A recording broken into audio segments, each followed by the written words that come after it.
Hello दोस्तों, एडुसाइंस app पर आपका फिर से स्वागत है। दोस्तों, हमने भाषा कौशल की विधियां पढ़ी हैं और उनमें श्रवण, भाषण और पठन को हम पढ़ चुके हैं। भाषण की विधियों को हम थोड़ा रिवाइज करें और पठन को भी रिवाइज करें तो भाषण में हमने विधियों के नाम कुछ इस तरह से याद किए थे: अभ्यास, अनुकरण, परिष्कार, संशोधन, निदान, उपचार, व्यवहार, निरीक्षण। मतलब क्या हुआ? पहली विधि हमारी कौन सी थी? अभ्यास विधि, अनुकरण विधि। और उसके बाद तीसरी विधि कौन सी आई? परिष्कार विधि, वाक्य संशोधन विधि। अगली विधि कौन सी है? निदानात्मक, उपचारात्मक शिक्षण विधि, व्यवहार विधि और निरीक्षण विधि। इस तरह से ये हमारी विधियां हो जाती है भाषण की। इसके बाद हमने पठन शिक्षण की विधियां पढ़ी हैं। पठन शिक्षण की विधियां कौन कौन सी हैं? आपको पता होना चाहिए, वर्णोच्चारण विधि। उसके बाद दूसरी विधि आती है चित्र विधि, जिसे हम पदबोध विधि भी कहते हैं। उसके बाद आती है आपकी वाक्य घटन विधि कह दीजिए, वाक्य बोध विधि कह दीजिए, वाक्य विधि कह दीजिए। उसके बाद ध्वनि साम्य विधि, साहचर्य विधि और अंतिम विधि है कथा विधि। इस तरह से विधियों के नाम आपको याद रखने हैं। महत्वपूर्ण बात यह है, सर्वश्रेष्ठ विधि अगर बात की जाए पठन की तो विधि होगी वाक्य बोध विधि। आइए, आज हमारा जो कौशल है वो है लेखन कौशल, और लेखन कौशल के बारे में हम बात करेंगे।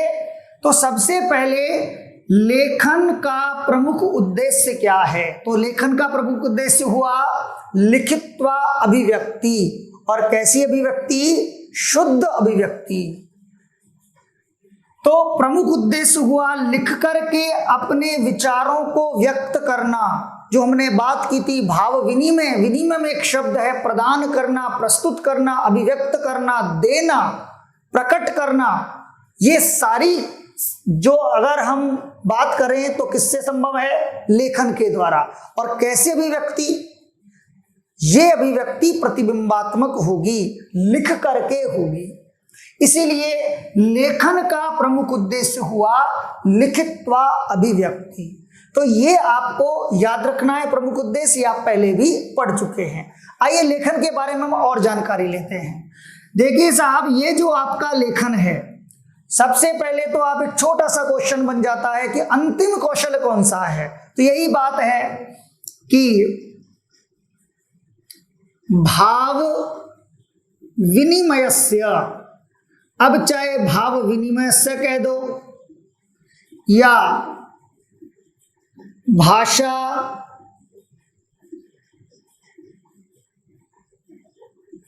कौशलानाम, या ये कह दीजिए भाषा कौशलों में भाव विनिमय का या फिर भाषा कौशलों का क्या है? अंतिम कौशल है। अंतिमम कौशलम।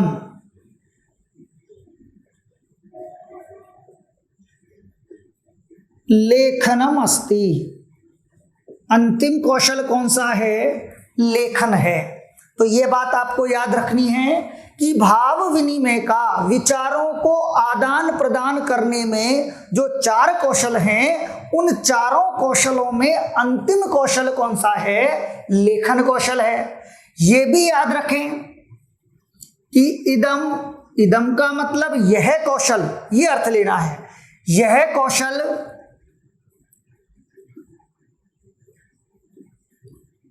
सर्वेषु कौशलेषु, सभी कौशलों में कठिनतमम,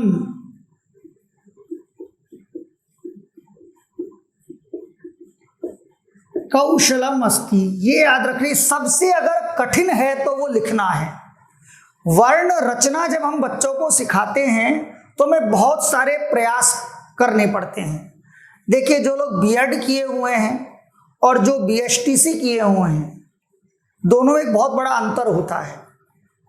वर्ण रचना बीएसटीसी का बच्चा, बीएसटीसी का जो शिक्षक बनता है, तो उसके द्वारा जो वर्ण रचना छात्रों को वो सिखाता है, क्योंकि उसके लिए 1 से 5 तक की कक्षाएं होती हैं, तो वो शिक्षक आसानी से सिखा पाता है। उनका जो आमना सामना होता है वो छोटे बच्चों से होता है। जबकि बीएड धारी जो शिक्षक बनते हैं, मतलब 2nd ग्रेड के टीचर मान लीजिए आप, या फिर लेवल 2 वाले मान लीजिए, उन शिक्षकों की बात यह कि साहब उनको अगर 1 से 5 तक की कक्षा में भेज दिया जाए तो उनके पास वो तकनीक नहीं होती है, और उस तकनीक के अभाव में वो वहाँ इतना सफल नहीं हो पाते। सबसे कठिन है छोटे बच्चों को पढ़ाना। मैं आपको पढ़ा रहा हूँ, बड़ा सरल है, केवल लेक्चर दे रहा हूँ, आप लोग समझ रहे हैं। लेकिन जब छोटे बच्चे पढ़ाए जाते हैं ना, तो एक एक बच्चे के पास जाकर के और बैठ कर के उसको सिखाना पड़ता है। वो शिक्षक कभी भी किसी कुर्सी पर नहीं बैठ सकता, मेरी तरह खड़ा होकर नहीं पढ़ा सकता, वो बच्चों के बीच में बैठ के पढ़ाता है। और जब लेखन की बारी आती है तो वो शिक्षक एक एक बच्चे को वर्ण रचना करना सिखाता है। सोचिए कितना कठिन होता होगा। वास्तव में अगर कोई शिक्षक है जिसको मैं शिक्षक की पदवी पर, जिसको मैं प्रणाम करता हूं, तो वो है हमारा प्राइमरी शिक्षक। अपने प्राइमरी शिक्षक को आप हमेशा याद रखना, वो प्राथमिक कक्षाओं में पढ़ाने वाला, उसने आपकी जितनी मदद की है इस दुनिया में और कोई कुछ नहीं कर सकता। आपकी मदद कर ही नहीं सकता और कोई शिक्षक। हम तो ट्यूटर हैं, हम कोई ऐसे शिक्षक नहीं, हमने आपको कुछ नहीं सिखाया, हम वही कुछ बता रहे हैं जो आपने अपने प्राथमिक शिक्षक से सीखा है। वही का कबूतर, वही उन्हीं का उलट फेर करते रहते हैं। तो आइए, इसलिए कहा गया है कि यह सभी कौशलों में सबसे कठिन कौशल है। और कभी पूछ लिया जाए कठिनतम कौशल कौन सा है, तो एक ही नाम याद रखना है, लेखन सबसे कठिन है। तो लेखन कौशल सबसे कठिन कौशल है। तीसरी बात जो महत्वपूर्ण है लेखन के बारे में, कि ये जो लेखन कौशल है इसमें वर्तनी का महत्व है। वर्तनी का महत्व है। तो हम लिखेंगे अस्मिन् कौशले, इस कौशल में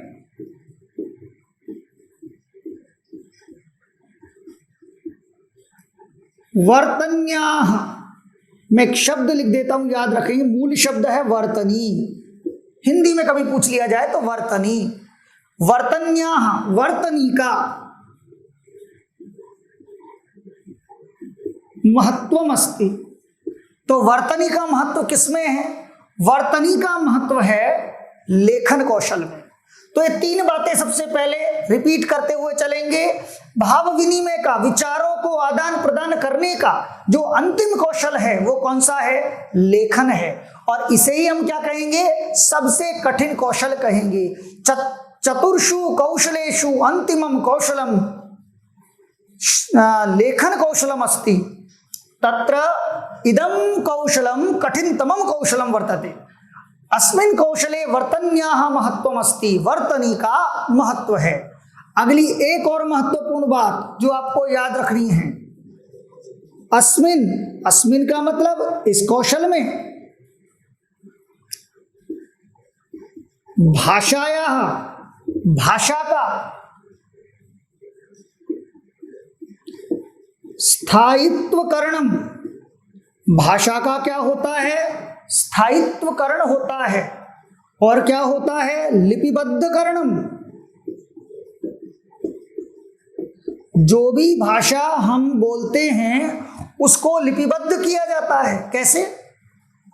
जैसे हिंदी भाषा को अगर हमें लिखना है तो हम देवनागरी लिपि का सहारा लेंगे। इसीलिए लेखन का संबंध किससे है? लिपि विज्ञान से है। तो लिपिबद्धकरण, यदि हम इंग्लिश को लिखेंगे तो इंग्लिश को लिखते समय हमें लिखेंगे क्या? लिपि। तो हम रोमन का सहारा लेंगे, तो रोमन लिपि का सहारा लेंगे अगर हम इसको इंग्लिश को पढ़ना चाहते हैं। तो भाषा का स्थायित्वकरण, भाषा का लिपिबद्धकरण और सृजनात्मकतायाः विकासश्च, और तीसरी चीज क्या? सृजनात्मकता का विकास। 3 चीजें याद रखिए। पहला कौन सा? स्थायित्वकरण। दूसरा कौन सा? लिपिबद्धकरण। और तीसरा कौन सा, सृजनात्मकता का विकास। सृजनात्मकता, रचनात्मकता। आप अगर निबंध रचना कर रहे हैं तो निबंध रचना में आपको किसकी आवश्यकता होगी, लेखन की आवश्यकता होगी। अगर आप कोई पत्र लिख रहे हैं तो पत्र में भी किसकी आवश्यकता होगी, सृजनात्मकता की आवश्यकता होगी। तो सृजनात्मकता, जो कहानियां लिखते हैं, जो कविताएं लिखते हैं, वो सब लेखन से संभव है। और लेखन से किसका विकास होता है, सृजनात्मकता का विकास होता है। लेखन से किसका स्थायित्व होता है, भाषा का स्थायित्व होता है। भाषा में सृजनात्मकता का विकास होता है, भाषा को लिपिबद्ध किया जाता है। तो ये तीसरा बहुत ही इंपॉर्टेंट आपको ये लाइनें याद रखनी है। तो 4 बातें जो आपके सामने लिखी है बड़ी महत्वपूर्ण है कि प्रमुख उद्देश्य क्या हुआ, लिखित्वा अभिव्यक्ति, लिख करके अभिव्यक्ति देना। भाव विनिमय कह दीजिए, या भाषा कौशलों का अंतिम कौशल कौन सा है, लेखन है। इदम सर्वेषु कौशलेषु कठिनतमम कौशलम अस्ति, यह सभी कौशलों में सबसे कठिनतम कौशल है। अस्मिन् कौशले वर्तन्याः महत्वम भवति, वर्तनी का महत्व होता है इस कौशल में। और इस कौशल में क्या होता है, भाषा का स्थायित्वकरण होता है, लिपिबद्धकरण होता है और सृजनात्मकता का विकास होता है। तो ये आपको याद रखने हैं 4 महत्वपूर्ण बातें। किससे संबंधित है, किससे संबंधित है, लेखन से संबंधित है। एक और मैं लिखवा देता हूं यहां, लेखनम, लेखन भाषायाः, भाषा का प्रतिबिंबात्मक स्वरूपः अस्ति। भाषा का प्रतिबिंबात्मक स्वरूप किसको कहा गया है, लेखन को ही कहा गया है। तो ये 1, 2, 3, 4 और 5, ये 5 पॉइंट आपको ऐसे हैं जो कंठस्थ याद रखने हैं लेखन के बारे में। अब तक आप जितनी भी एग्जाम देखेंगे उनमें जो भी क्वेश्चन बन के आया है वो यहीं से बन के आया है। कभी उसने ऐसा पूछ लिया कि पत्र लेखन किससे संबंधित है, तो लेखन कौशल से, तो बड़ा सरल क्वेश्चन है। तो सारी बातें लिखवाई नहीं जा सकती, आप इसके कॉन्सेप्ट को समझिए और ये जो महत्वपूर्ण बातें इनको आप याद करिए। अब हम पढ़ेंगे लेखन कौशल की विधियां। तो देखिए लेखन की विधियां कौन कौन सी हैं। लेखन कौशलस्य, लेखन शिक्षण भी कह सकते हो आप। लेखन कौशलस्य षड्विधयः, 6 विधियों के नाम। लेखन कौशल की 6 विधियों में सबसे पहली विधि है दृष्ट लेखन विधि। यहां से क्वेश्चन आएगा, फैक्ट वाला आ सकता है जो विधि के नाम पूछेगा आपसे। दृष्ट लेखन विधि का एक नाम और आपको याद रखना है, जेकार्ट विधि। तो एक नाम आपको याद रखना है पहला, दृष्ट लेखन विधि, और दृष्ट लेखन विधि का नाम है जेकार्ट विधि। इसके बाद में दूसरी विधि है श्रुत लेखन विधि।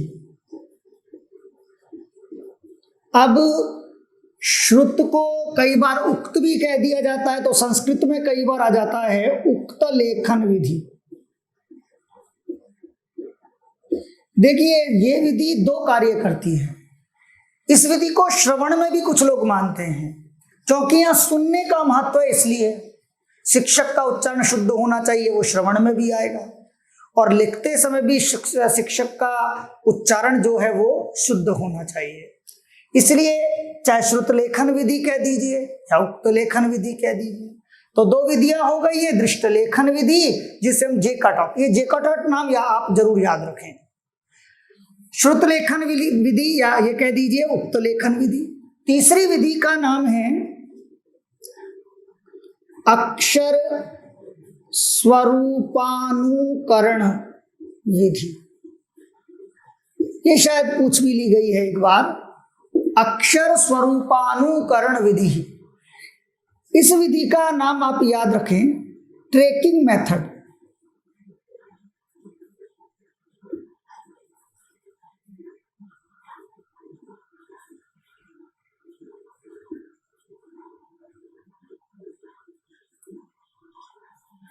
Trekking method. तो 3 विधियां हो गई हैं 6 विधियों में से। चौथी विधि जो है वो है आपकी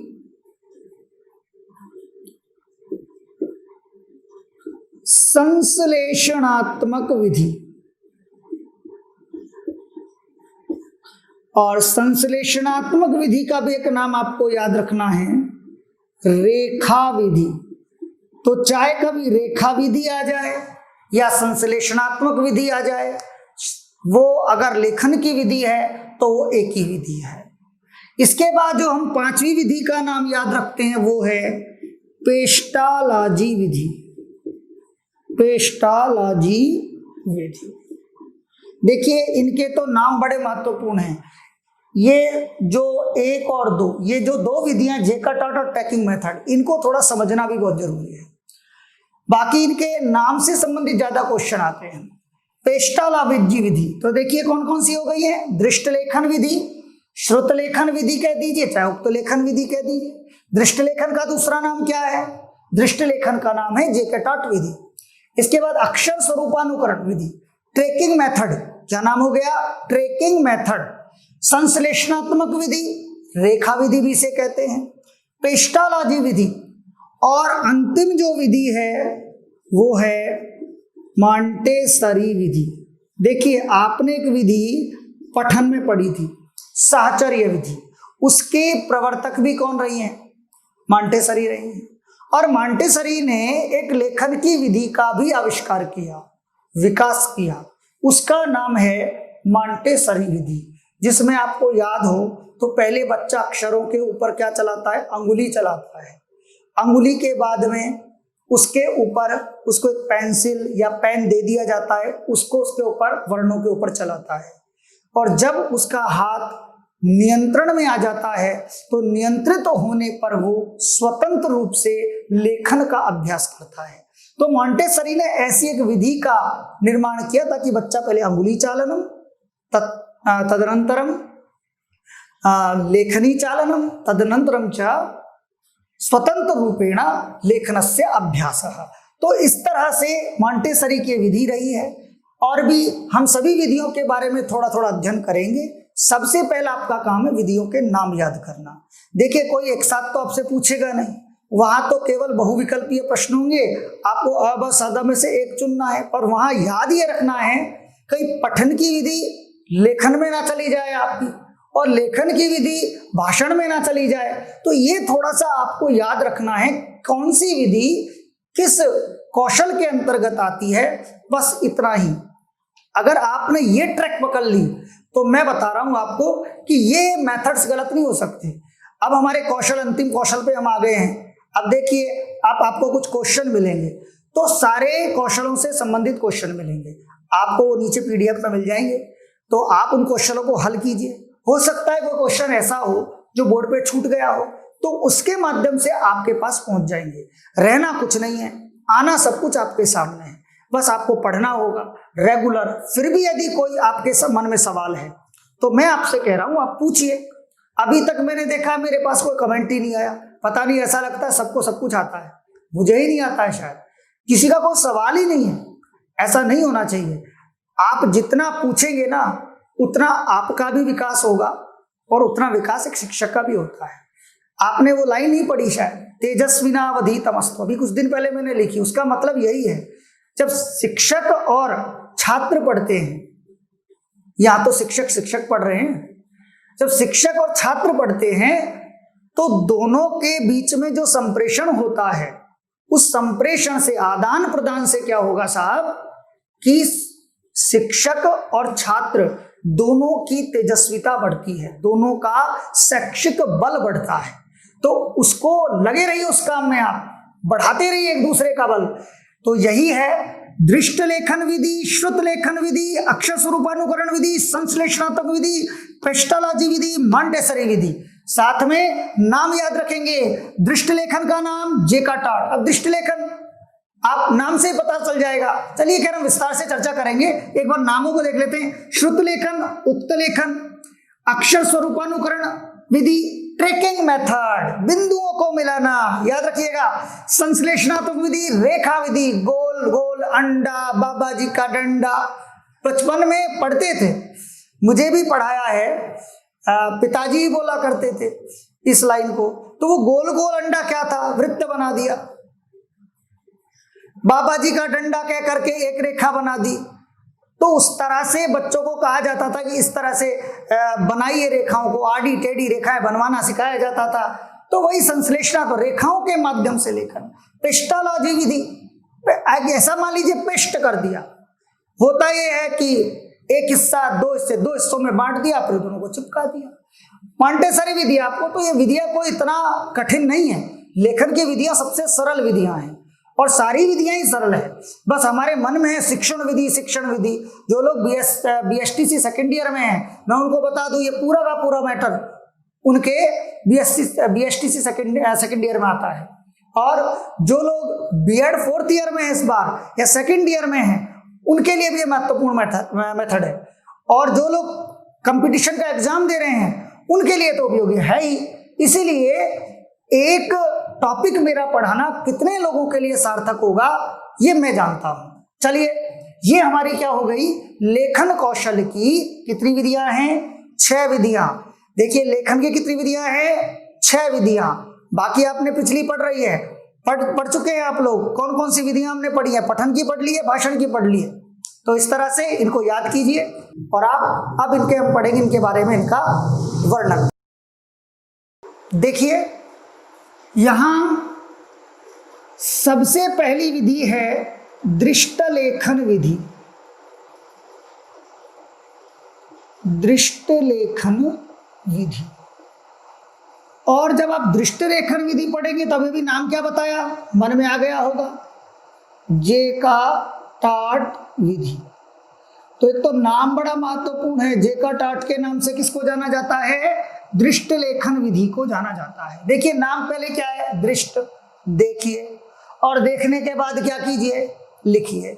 देख करके लिखना होगा क्या कि छात्र क्या करेंगे, श्याम पट्ट के ऊपर जो कुछ लिखा हुआ है, चाहे वाक्य लिखे हुए हैं, शब्द लिखे हुए हैं, वर्णमाला लिखी हुई है, उनको अपनी अपनी पुस्तिकाओं में लिखेंगे ज्यों का त्यों। यही विधि कौन सी है, दृष्ट लेखन विधि है। फिर से सरल है बिल्कुल कि छात्र श्याम पट्ट के ऊपर लिखे हुए शब्दों को अपनी पुस्तिका में या संचिका में लिखते हैं। इससे क्या होगा, तो इसमें एक सबसे अच्छी विशेषता यह है कि गलतियां कम होंगी, अशुद्धता की संभावना बिल्कुल कम है। तो ये जो विधि है ये कौन सी विधि कहलाएगी, दृष्ट लेखन विधि। तो आप लिख लीजिए इसमें इतना सा कि छात्राः, कौन, छात्र, श्याम पट्टस्योपरि, श्याम पट्ट के ऊपर, ब्लैक बोर्ड के ऊपर, लिखितान शब्दान स्वपुस्तिकायाम, अपनी अपनी पुस्तिकाओं में। अब पुस्तिका की जगह हो सकता है जो लोग यहाँ पर संस्कृत से ज़्यादा जुड़े हुए नहीं हैं, जिन्होंने संस्कृत छोड़े बहुत समय जिनको हो गया है, तो थोड़ा सा शब्दकोश के लिए मैं बता दूं, कई बार पुस्तिका की जगह संचिका शब्द भी आ सकता है। इस तरह के शब्दों पर आप ध्यान दें। जिनके पास संस्कृत है वो सोच रहे होंगे पता नहीं गुरुजी क्या छोटी छोटी चीजें बताते रहते हैं, लेकिन ये छोटी नहीं है। जो बेचारा जीरो पे बैठा है ना, मुझे उसे पढ़ाना है। अभी जब व्याकरण पढ़ेंगे तो आपको कई बार लगेगा, जिन लोगों ने संस्कृत पढ़ रखा है, कि अरे ये तो हमें सब कुछ आता है, इतनी छोटी छोटी चीजें क्यों बता रहे हैं। लेकिन मेरा ध्यान साहब उसकी तरफ है जो बिल्कुल जीरो पे बैठा हुआ है। पढ़े पढ़ाई को तो कोई भी पढ़ा देगा, मुझे तो उसे थोड़ा सा सिखाने की कोशिश करना है, या मेरा प्रयास इतना सा है कि मैं उसे थोड़ा बहुत बता पाऊं जो बेचारा कुछ नहीं जानता है, जो बहुत कम जानता है, उसके अंदर आत्मविश्वास आए, कॉन्फिडेंट हो वो कि मैं भी कुछ कर सकता हूं। तो अपनी पुस्तिका में वो क्या करता है, लिखती, क्या करते हैं, लिखते हैं। तो छात्र श्याम पट्ट के ऊपर लिखित शब्दों को अपनी पुस्तिकाओं में लिखते हैं। अब इससे क्या होगी, तो साहब कहते हैं अस्मिन विधौ, जो लोग व्याकरण के हैं वो जानते होंगे, लेकिन ये बात आपको छोटी छोटी याद रखनी चाहिए। विधि शब्द पुल्लिंग का है, विधि, संधि, ये शब्द पुल्लिंग के। अभी अभी बीएसटीसी में क्वेश्चन आया, प्री एग्जाम में क्वेश्चन आया हुआ है कि संधि शब्द किस लिंग का है।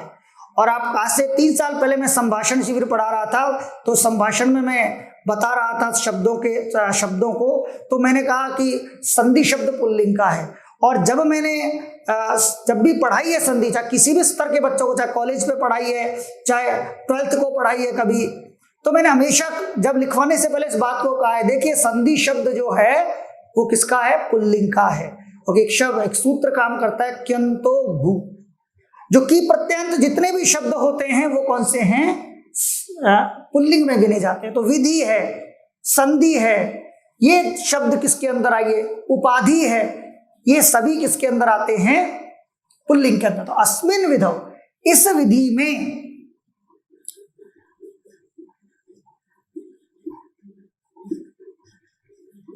अशुद्धता न्यूना भवति। अशुद्धता कैसी होती है, बहुत कम होती है। तो ये 2 महत्वपूर्ण बातें हैं दृष्ट लेखन की। कौन कौन सी, कि छात्र श्याम पट्ट के ऊपर लिखित शब्दों को क्या करते हैं, लिखते हैं, और इस विधि में अशुद्धता की संभावना कम होती है। तो ये 2 बातें आपको दृष्ट लेखन के लिए याद रखनी है। अगली विधि है श्रुत लेखन विधि।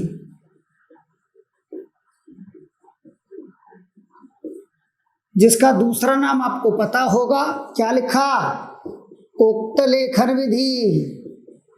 तो चाहे श्रुत लेखन कह दो या उक्त लेखन कह दीजिए। क्या होगा श्रुत लेखन में, शिक्षक पहले शब्दों को बोलता है, शब्द कह दीजिए, वाक्य कह दीजिए, वर्णमाला कह दीजिए। तो शिक्षक पहले शब्द या वाक्यों को बोलता है और छात्र सुनकर के उसको वैसे ही लिख देते हैं। कहाँ लिखते हैं, अपनी अपनी पुस्तिकाओं में। तो वो कौन सी विधि हो गई, श्रुत लेखन। वहां क्या होता था कि बोर्ड के ऊपर लिखे हुए को वो अपनी कॉपी में लिखते हैं, तो इसे तो क्या कहेंगे, दृष्ट लेखन, देख करके लिखा। और जब वही बच्चे सुन करके, शिक्षक बोलता है, जो कहते हैं कठिन शब्द लिखिए, शिक्षक ने बोला, कोई भी शब्द बोला, तो उसको छात्र जैसा का तैसा अपनी कॉपियों में लिखते हैं। फिर शिक्षक चेक करता है क्या गलत लिखा, क्या सही लिखा। तो ये जो विधि है, कौन सी विधि कहलाती है, श्रुत लेखन। सुन करके जब बच्चे लिखते हैं तो उसे कहते हैं श्रुत लेखन विधि। सरल सी बात है, ज्यादा बताने को कुछ है नहीं। तो क्या होता है कि अस्मिन विधौ, इस विधि में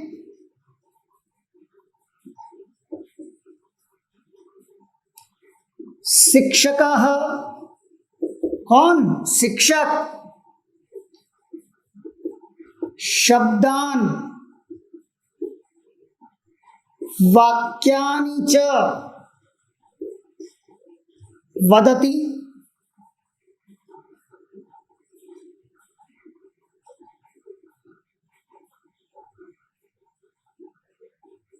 तदनंतरम क्या होता है, छात्राः श्रुत्वा, छात्र सुन करके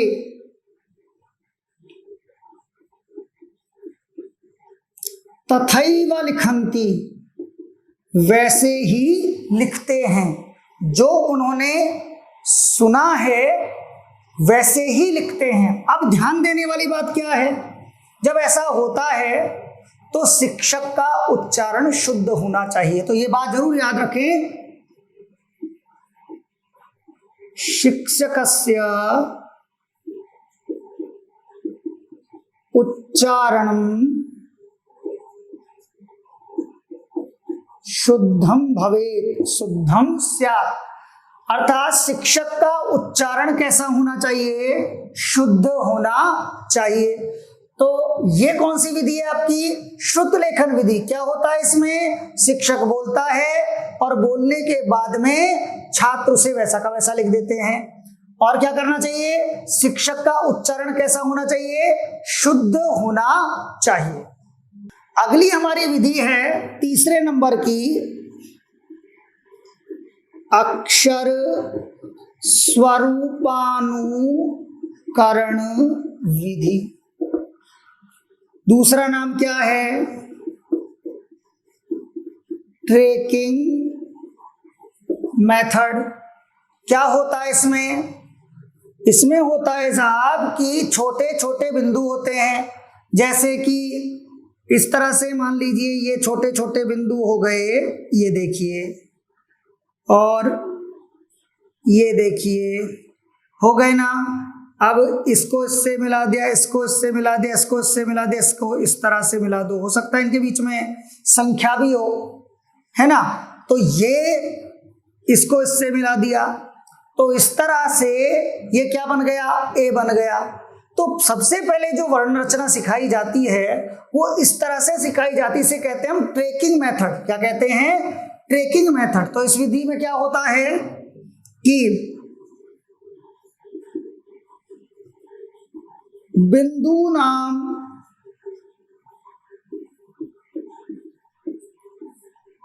परस्परम सम्मेलनेन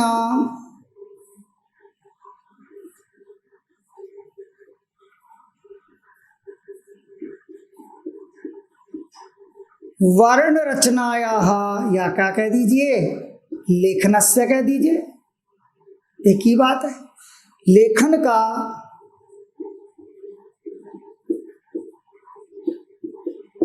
अभ्यासो भवति। बिंदुओं को आपस में मिलाने से वर्ण रचना या फिर लेखन का अभ्यास होता है। तो यही विधि कौन सी है, ट्रैकिंग। ट्रैक बता दिया जाता है, ट्रैकिंग मेथड कहलाता है। बिंदुओं को मिला करके वर्ण रचना सिखाई जाती है।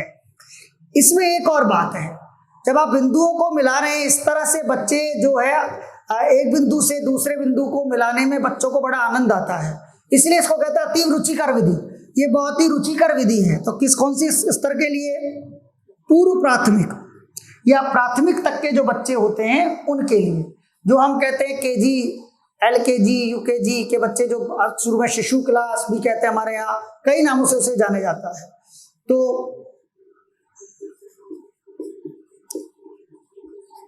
पूर्व प्राथमिक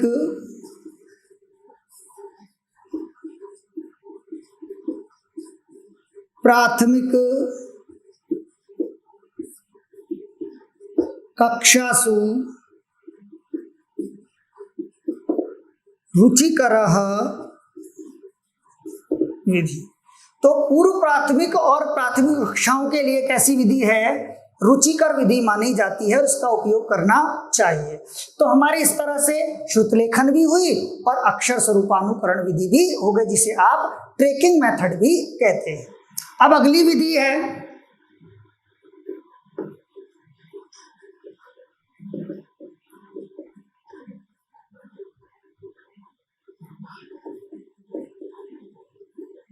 संश्लेषणात्मक विधि। संश्लेषणात्मक जो विधि है, इसका एक नाम क्या रखा आपने, रेखा विधि।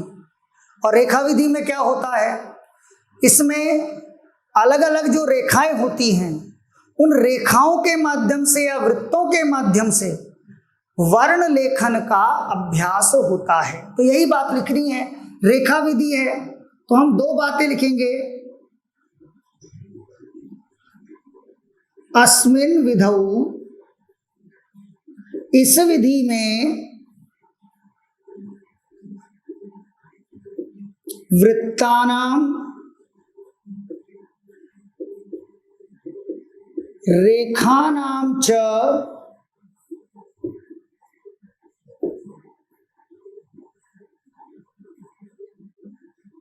माध्यमेन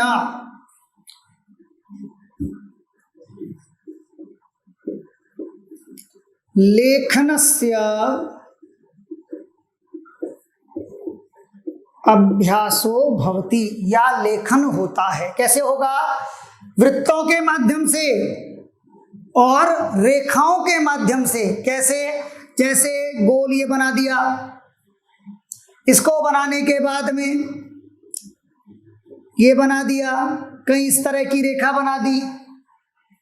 तो बच्चों को ये रेखाओं के माध्यम से, अब ये कर दिया, इसमें इसको जोड़ दिया, क्योंकि क्या होता है कि ये वृत्त और रेखाएं जो होती है ना, आगे जाकर के इनको पेस्टोलॉजी में बदल दिया जाता है।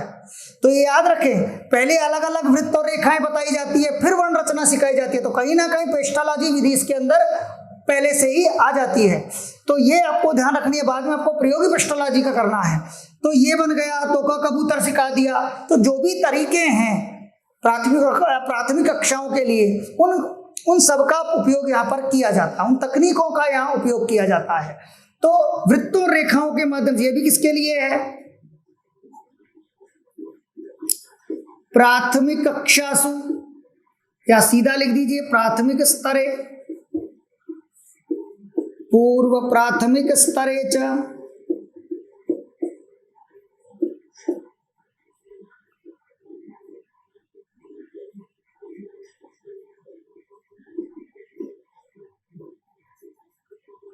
रुचिकर विधि, रुचिकरः विधि।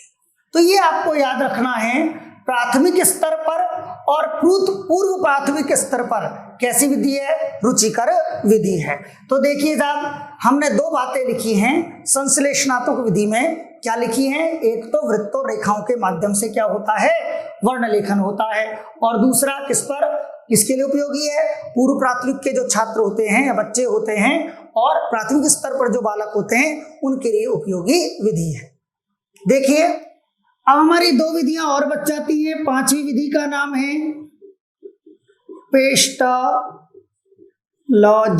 विधि।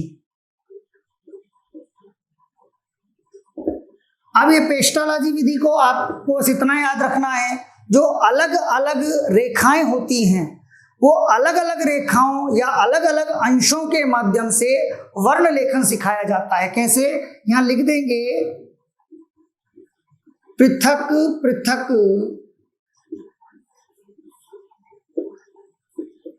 अंशानां मेलनेन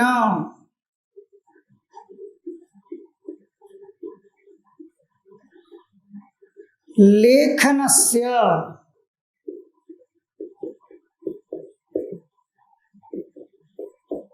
अभ्यासो भवति। अलग अलग अंशों के माध्यम से, मैंने कहा जैसे वृत्त हैं, ये है, या एक हिस्सा इसका ये है, कहीं पर एक हिस्सा ये है, इन सबको हम मिलाते हैं तो मिलाकर के एक वर्ण रचना सिखाई जाती है। जैसे ये और इसको इससे जोड़ दिया, ये वकील बन गया, इसके अंदर ये अंश मिला दिया, ये कबूतर बन गया, और जैसे इसको इसके अंदर बना दिया, ये गे बन गया। ये क्या है? अलग अलग अंशों में जो बांट करके फिर अक्षर को बनाना सिखाया जाता है। इस तरह की विधि कौन सी है? पेस्टोलॉजी विधि है।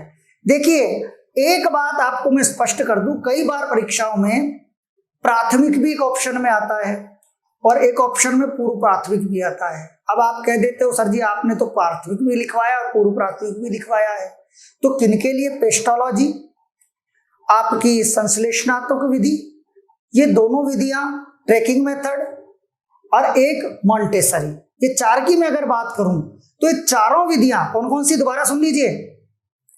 एक आपकी ट्रैकिंग मेथड, संश्लेषणात्मक, पेस्टोलॉजी और आपकी एक मॉन्टेसरी, ये चारों जो लेखन की विधियां हैं, अगर सबसे सटीक उत्तर आपको चाहिए तो वो होगा पूर्व प्राथमिक। जब बच्चा पढ़ने जाता है तभी वर्ण लेखन सिखाया जाता है। प्राथमिक तो 5वीं तक है, लेकिन हम ये कह सकते हैं कि अगर कक्षा 1 का बच्चा है उसको सिखाना है, केजी का बच्चा है उसको सिखाना है, आप इनका उपयोग करोगे। इसे सबसे सटीक उत्तर पूर्व प्राथमिक है। उसके बाद नाम आता है प्राथमिक, अगर है नहीं तो। अगर दोनों ऑप्शन में तो दोनों लिखिए। अब पूर्व प्राथमिक और प्राथमिक तो लिखिए, लेकिन अगर दोनों अलग अलग है तो पूर्व प्राथमिक को वरीयता देनी है, वही उत्तर सही माना जाएगा।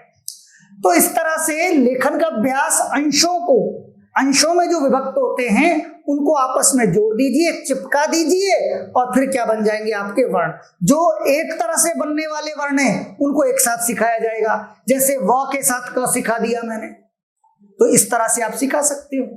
तो इस तरह से पेस्टोलॉजी विधि होती है। इसके बाद जो विधि है,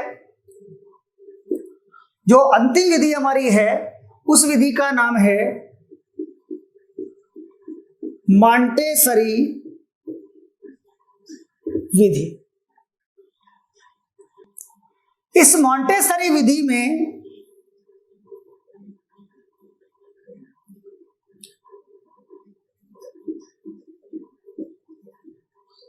पुस्तिकायाम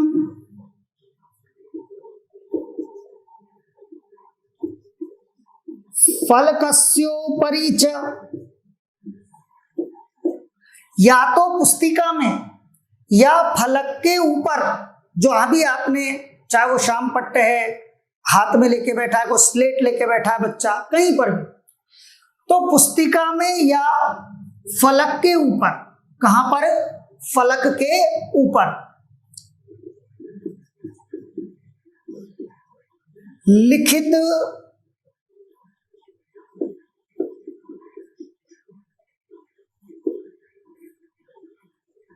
वर्णानाम उपरि, पुस्तिका में या फलक के ऊपर लिखित वर्णों के ऊपर क्या करते हैं, सर्वप्रथमम, सबसे पहले।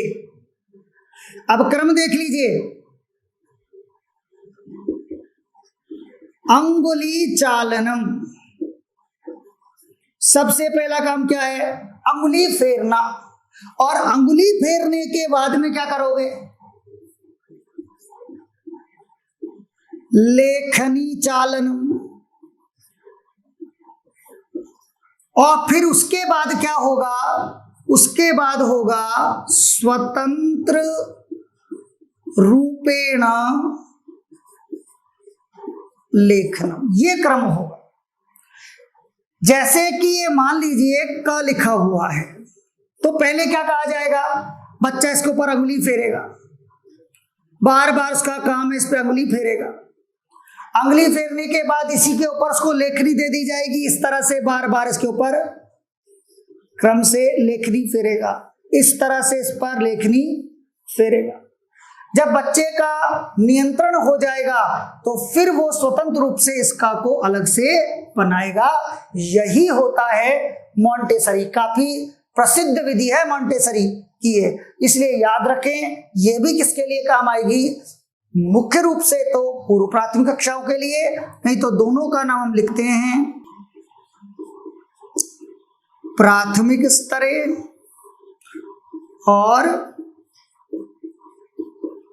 पूर्व प्राथमिक स्तरे। इंपॉर्टेंट क्या रहेगा, पूर्व प्राथमिक स्तर पर। रुचिकर, कैसी विधि है, रुचिकर विधि है। तो हमारी ये 6 लेखन की विधियां हुई। आशा करता हूं आपको समझ में आई होंगी।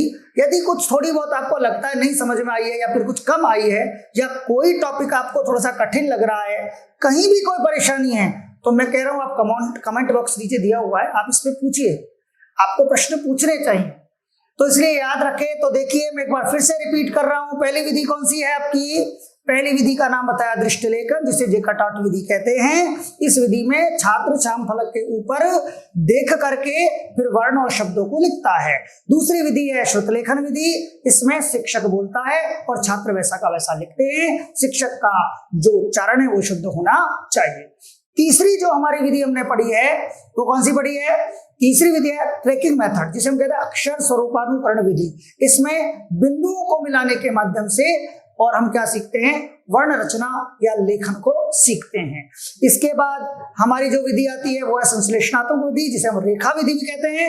इसमें वृत्तों और रेखाओं को अलग अलग बनवाया जाता है और फिर उसके बाद में उनको मिला करके और वर्ण रचना सिखाई जाती है।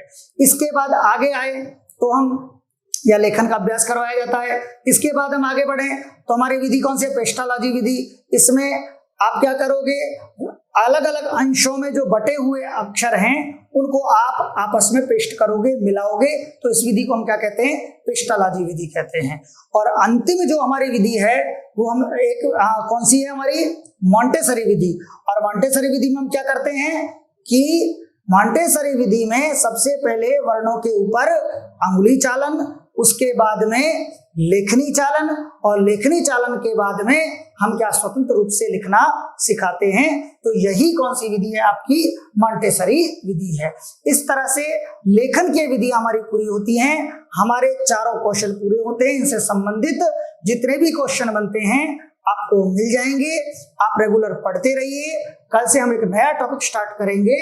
आप जुड़े रहिए हमारे साथ। मैं आशा करता हूं कि आप रेगुलर पढ़ रहे होंगे। नियमित 11:15 बजे, 11:30 बजे की क्लासें आपकी 11:15 बजे आना शुरू हो जाती है। 11:15 बजे आप अपनी कक्षाओं को देखिए, अपने नोट्स स्वयं बनाएं और नोट्स बनाते रहिए। या यदि बाहर से कोई आपको मैटर मिलता है तो पढ़ने में कोई बुराई नहीं है। देखिए जितना आप सीखोगे उतना अच्छा रहेगा, और बार बार क्लासों को देखते रहिए। धन्यवाद, नमस्कार।